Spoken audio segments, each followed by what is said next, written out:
Karibu katika episode ya 11. Kama bado hujatazama sehemu ya 10, basi hakikisha unagusa hiyo pop up kinachokeza juu kabisa upande wa kulia mwa screen mwako ili tuweze kwenda pamoja. Na tulipokuwa tumekomea katika episode ya 10 ni hapa. Dada Gang Ho aliweza kutonywa na yule mzimu ambaye anashindaga katika benchi mitaa ya hapa ofisini. Basi alikuwa akimwambia kwamba kuna cheni ambayo ilikuwa imeachwa na mwamba na ilikuwa ni kwa ajili yake. Bidada baada ya kuiona alifurahi sana. Lakini kuna mlinzi alikuwa amekuja hapa na kumpasha habari kuhusiana na mwamba Jangwan. Kumbuka kwamba Jangwan alikuwa amesafiri kwa kitambo kirefu, sasa ameweza kurejea na taarifa yake ikawa imeweza kumfikia Bidada. Bidada alikimbia sana moja kwa moja mpaka ofisini huko, lakini kwa bahati mbaya akamkuta secretary. Ila secretary akasema kuwa jamaa anakuja, yuko nyuma yangu, si muda mrefu atakuwa yuko hapa. Lakini aliyekuwa anakuja nyuma ya mwamba secretary wala hakuwa mwamba Jangwan, bali walikuwa ni wazazi wake. Wakasema kwamba mtoto wao anakwenda kufunga ndoa na mtoto wa kitajiri sana, mtoto wa mwanasheria mkuu katika nchi ya Korea. Bidada Jangsu alijikuta mpaka anachoka na akaonywa kabisa kwamba unatakiwa kukaa mbali naye sana, mbali karibia mita hata 200 viwanja viwili vya mpira. Kila anapopita utakiwi hata kusogeleana naye. Lakini katika dakika za kuhesabu tu mwamba akawa anapita na mtoto mmoja mkali kweli kweli, na huyu bana hakuwa akimtazama Bidada tena kama vile alivyokuwa akimtazama kabla. Sijui nini ambacho kilikuwa kimempata jamaa. Lakini ile time anataka kuingia ndani ya elevator au lifti, basi mwamba akataka kushikwa na Bidada, lakini namna alivyokuwa amemkataa Bidada, kila mtu alikuwa anabaki anashangaa alikuwa akishuhudia sini hiyo. Akamwambia Bidada, hivi umesahau kwamba mimi nachukia sana kushikwa, hata kama nikiwa nimevunjika mguu mimi niko tayari nisimame mwenyewe kuliko kushikwa na mtu ama kubebwa. Mara walizo akaanza hawa bana watakuwa wamelazimishana kuoana, wamelazimishana hawa bana, maslahi ya kiuchumi yanasababisha waweze kuoana, lakini hapana, walitakiwa kushirikiana tu kibiashara, sio masuala ya mahusiano. Angalia sasa. Mwamba akaja kumweleza sekretari wake kwamba amekubaliana na ndoa hii feki na huyu Bidada Sohan ili tu angalau aweze kuisaidia kampuni yake kutoka katika promoko kubwa sana la kiuchumi, na ameweka siri hajamwambia mtu yoyote. Hasa Bidada Gang Ho naye alikuwa anaingia ofisini kwa Mwamba. Kumbuka kwamba hawakutongozana hawa watu. Akaanza kumwambia kwamba hongera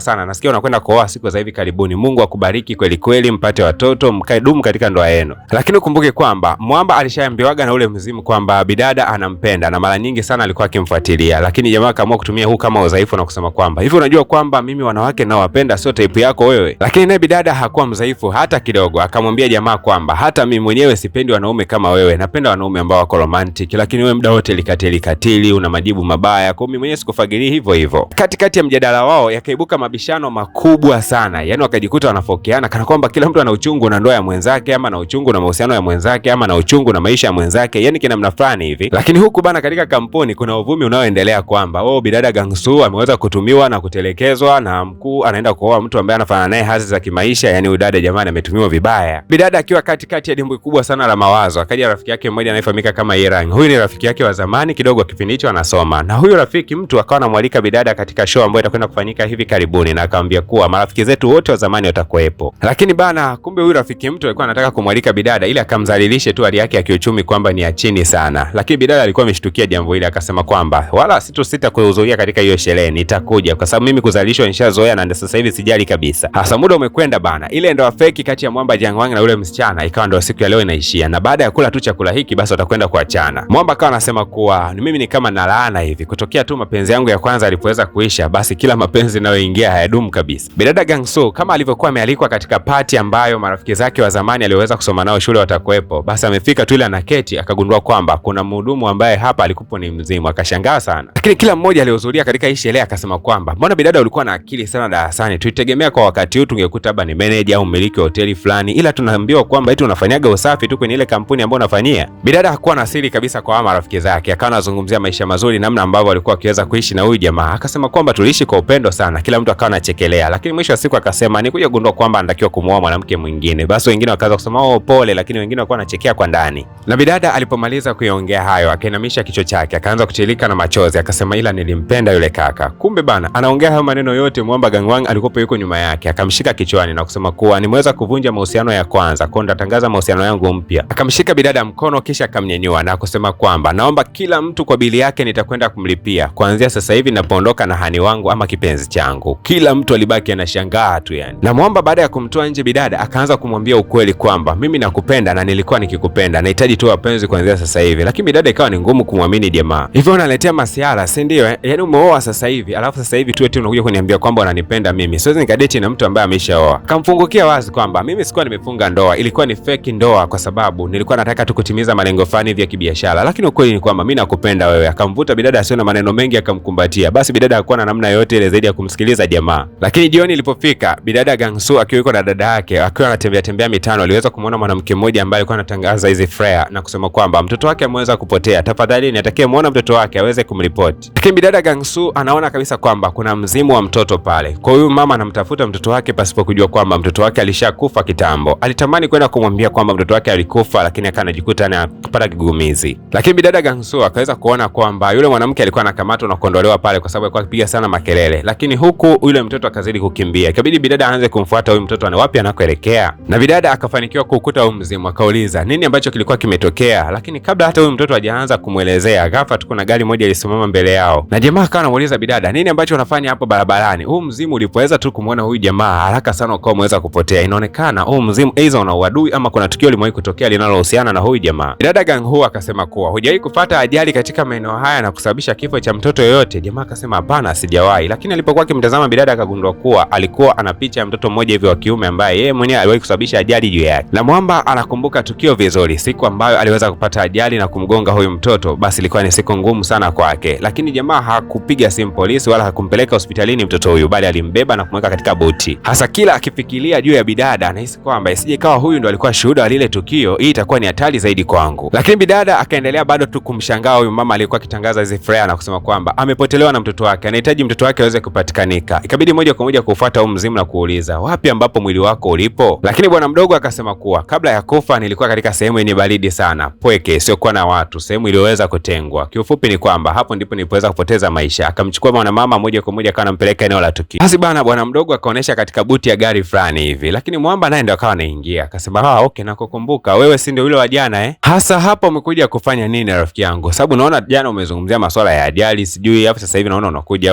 lakini bidada akasema hapana, nimekosea njia ndio maana nimekuja hapa kwa bahati mbaya, naomba niondoke. Lakini jamaa akamwambia bidada kwamba basi nisubirie kidogo, kuna jambo jema sana nataka nikwambie, usiondoke. Basi bidada akazuga kana kwamba hakuna tatizo yoyote lile, akawa amebakia hapo na kuanza kumsubiri Mwamba. Ila huu mzimu bado ukazidi kuoneshea katika trunk ya gari, yani kwa maana ya buti, ukisema kwamba hapa ndipo ambapo mwili wangu ulipo. Bidada kabla ya kwenda kufungua akampigia Mwamba Jangwang, ila kabla hata hajamueleza juu ya tukio zima akashangaa kwamba Mwamba ameweza kutokea. Kabidi bidada kuinama hapo na kuweza kujificha, kisha akamtumia Mwamba location wapi ambapo yupo na ujumbe mfupi kwamba yupo katika hatari kubwa sana. Jamaa akazidi kumtafuta bidada, wewe mshahidi uko wapi? Ile bidada ameweza tu kutuma ule ujumbe, ghafla tu akaweza kuvamiwa. Mgogoro mzito kwa umeanza baina yao. Sasa ule ujumbe umefika kwa Mwamba, kutokana na jamaa alivyoweza kusikia bidada amepata mshtuko ule, akajikuta hata hawezi kuona vizuri, akashindwa kusoma ile message vizuri. Na hii si hali ngeni kabisa, kwani hata alipokuwa anampoteza mpenzi wake wa zamani yule, hali hii iliweza kumtokea. Anashindwa kabisa kusoma vitu ambavyo vina maandishi madogo. Siku ya leo akamwomba Mungu na kusema kwamba naomba ni usome ujumbe huu. Na katika hali ya miujiza, jamaa katika hali hiyo ya mawazo akajikuta tu ameweza kuisoma ile message. Alikuja kugundua maneno fulani hivi ya muhimu kidogo. Hapa akawa ameelewa bidada yuko katika hatari na yuko sehemu gani. Lakini kumbe huku upande wa pili bidada tayari alikuwa amekamatwa na amefungwa katika kiti, na jamaa yuko tayari kabisa kuweza kumwangamiza bidada ili kuweza kulinda siri yake. Lakini bidada ili kununua muda akaanza kuchati na huyu jamaa na kumwambia kuwa unajua wewe ulichokifanya ni sawa kabisa, ila sasa ulitakiwa kutoa taarifa polisi. Mwamba kauliza, ina maana wewe ulikuwa ni shuhuda, nani aliweza kukuambia? Mbona siku ile kulikuwa hakuna mtu yoyote yule? Lakini bidada akasema hapana, mzimu yule kijana ndio uliweza kuniambia kila kitu. Akatazama kushoto na kulia akasema huyu kijana yuko wapi? Mbona hayupo sasa? Wewe unamuonaje? Lakini ghafla tu bidada akamwambia kwamba yupo na anakutazama mpaka sasa hivi. Sasa kutokana na mawazo na namna ambavyo bidada amesema yuko anakutazama, yeye akawa kama vile ameweza kuona mzimu huyu bwana mdogo hapo mbele ya gari. Kwa kutumia advantage huyu Mwamba kujificha, moja kwa moja bidada akachukua spray fulani hivi na kumpulizia Mwamba usoni. Na jamaa wakati anaendelea kuhangaika, bidada akawa amechomoka hapo na kuanza kufungua mlango. Kwa bahati mbaya sana huu mlango bwana unazingua ufunguki yani. Lakini kaka muuaji tayari alikuwa ametoka ndani ya gari na anajikongoja. Alichoweza kukiona pembeni yake ni disbisi, akapanga kuitumia hii kwenda kumwangamiza bidada. Akawa anamsogelea tu, bidada hana namna yoyote, anajua hapa ndio mwisho wa maisha yake. Lakini ghafla Brinvo akajitokeza Mwamba Jangwani. Lakini kaka muuaji alipoweza kuona kwamba kuna mtu mwingine ameweza kuongezeka eneo la tukio, basi akawa amepanic na kuweza kukimbia. Mwamba akiwa na hofu kweli na bidada akamwambia, ulianzaje kutoka nyumbani peke yako na hujaniambia? Kwani unanifanyia hivyo? Unanitesa moyo wangu ujue. Bidada akawa anatabasamu tu na kusema kwamba nipata taarifa ya dharura. Lakini wakati bidada anaendelea kutabasamu, kumbe Mwamba akaja kumkumbatia. Lakini alivyomkumbatia tu ghafla nguvu zikawa zimemwishia. Kumbe jamaa bana alikuwa amepigwa disbisi ya mgongo. Polisi wakawa wamefika wakati huo na moja kwa moja akawa amembeba jamaa na kumwaisha hospitalini. Na yule kaka muuaji hata kufika mbali akawa ameweza kukamatwa. Huku Mwamba yuko hospitalini, bidada yuko kumwomba Mungu akiwa ameshika ile cheni, Mungu tafadhali msaidie kipenzi changu. Lakini katika dakika za kuhesabu baada ya kufanya yale maombi kwa muda mrefu, akashangaa kumwona Mwamba Jangwang akiwa yuko mbele yake tena katika hali ya uzimu. Hii kitu inamaanisha kwamba Mwamba ameshapoteza maisha, na Mwamba akamweleza bidada wazi kwamba nimekufa, lakini ninakupenda sana na ninakupenda mpaka dakika hii. Akawa ameshikilia maua fulani hivi jamaa. Kadri Mwamba anavyozidi kuongea, bidada akajikuta anatilika na machozi. Katika dakika hizo hizo jamaa akaweza kupotea. Bidada alilia sana, amempoteza mtu anayempenda katika maisha yake. Hasa unadhani nini ambacho kitakwenda kujiri? Tukutane katika episodi ya 12 ambayo ndio ya mwisho kabisa likapi yetu. Nikumbushe tu kwamba kama bado hujagusa alama ya kusubscribe, fanya hivyo mapema, na kama bado hujagusa alama ya kulike, like kadri unavyoweza. Kila unapofikisha like 100 tunasonga mbele na likapu ijayo.